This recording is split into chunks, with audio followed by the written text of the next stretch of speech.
46% of people in Virginia jails have not been convicted of a crime. Efforts to release people from jails have not been uniform across the Commonwealth.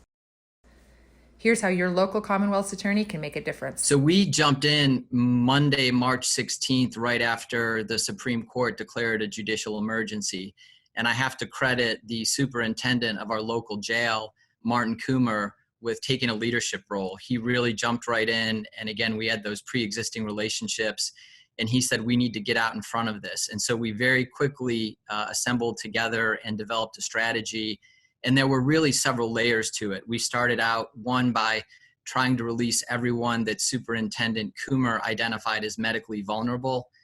We then looked at everyone that had an active sentence remaining of 6 months or less and tried to figure out how to get them out on home electronic incarceration to finish their sentences. And by the way, the jail was able to outfit people with GPS units at no cost to the individual. So it didn't matter if you could pay for these units or not. The jail was outfitting folks and bearing the cost of it.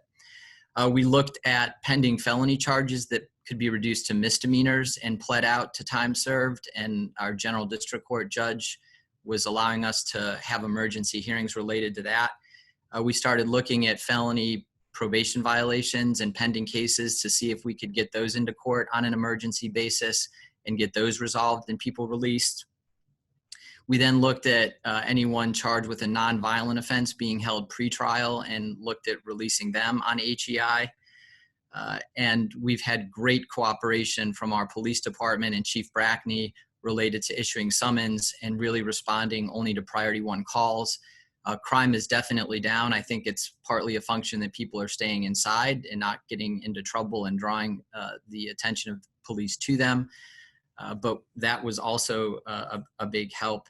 And again, there's been a lot of different stakeholders in our community that have come together to make this work. It's certainly not something that our office or the prosecutor has been responsible for. It's been a team approach.